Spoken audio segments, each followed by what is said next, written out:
Hey everyone, today we are going to be talking about Zoologist Cockatiel.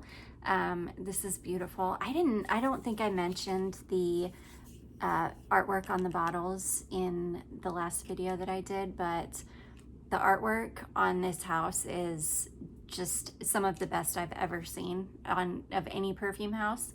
The packaging of their full bottles, I do have a full bottle of B. I don't think I mentioned that in the last video either.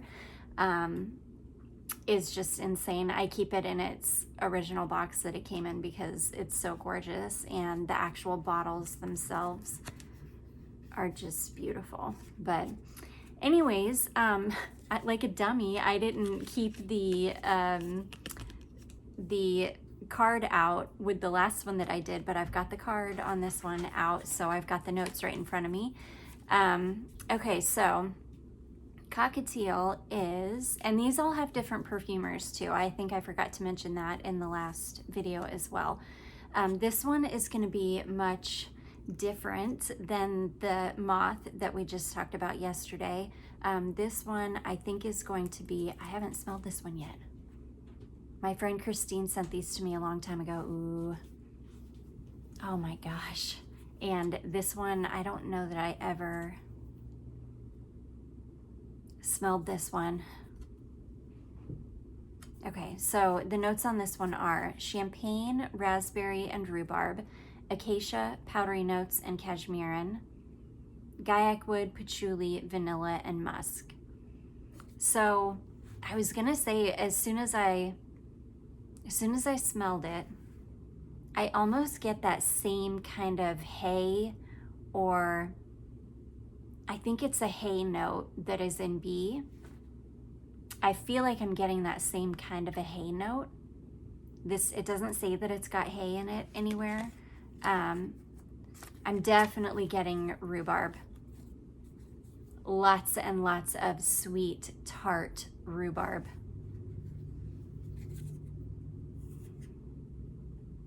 You do get that champagne,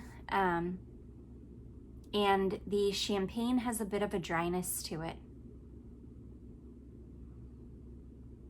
And it could be that. It could be the rhubarb, champagne, raspberry combination in conjunction with like the powdery notes that are making it smell like that kind of hay, Bran note or aspect that I get in B. Oh, it's really, this is nice.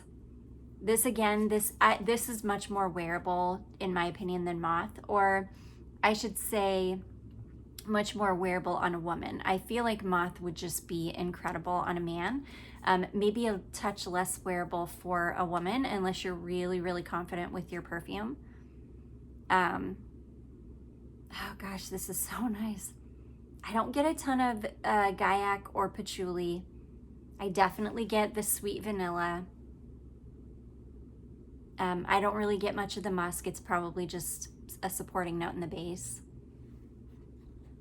Oh gosh, the star of the show in this is rhubarb. Like if you are looking for an amazing quality, really long lasting rhubarb scent, this is your perfume.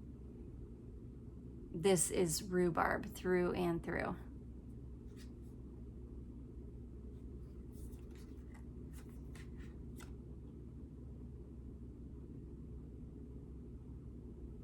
Sorry, I'm forgetting that I'm not going to be editing these, so I can't just stop and read and sniff for minutes at a time.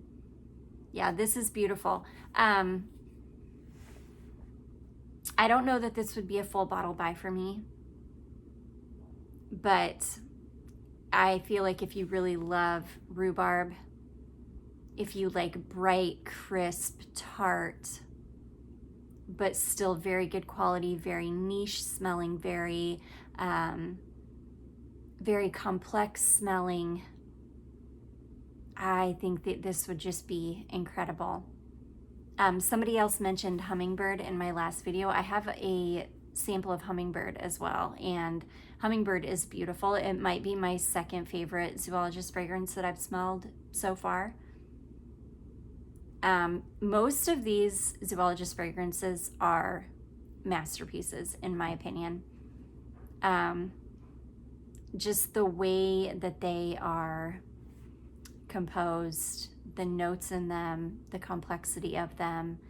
And like I said in my last video, these are complex without turning into a mess. A lot of times when a perfume starts to have so many notes in it that they all start getting lost in each other and you can't smell any one thing in particular, it just smells like a conglomeration and kind of like a mess.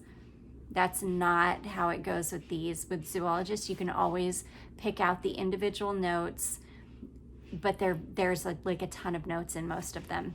This one doesn't have as many notes as some of the others, but oh my goodness, this one is really beautiful. This one to me is really, really wearable.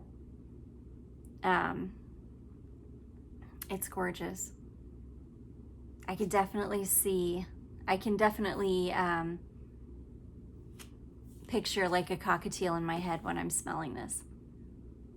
For sure, which is another thing I love about the house. The perfumes always really go so well with the animal on the front.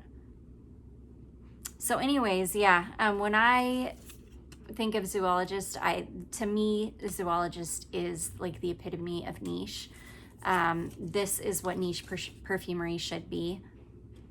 This is the kind of stuff that excites me about niche perfumes.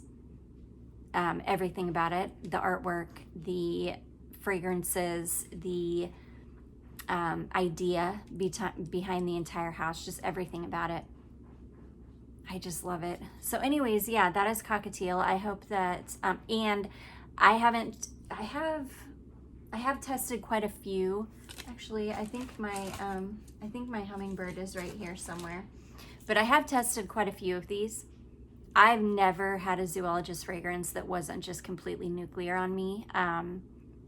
Let me know if you guys know of any that are lighter, more delicate, that don't last a long time. I tend to think that isn't a thing. I feel like with this house, they're all going to be really, really long lasting.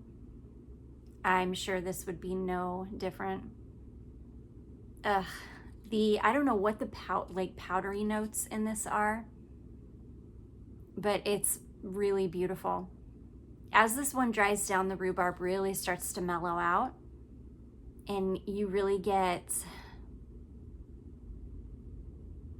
more of that kind of Bran hay thing that I'm getting, and like a smooth vanilla.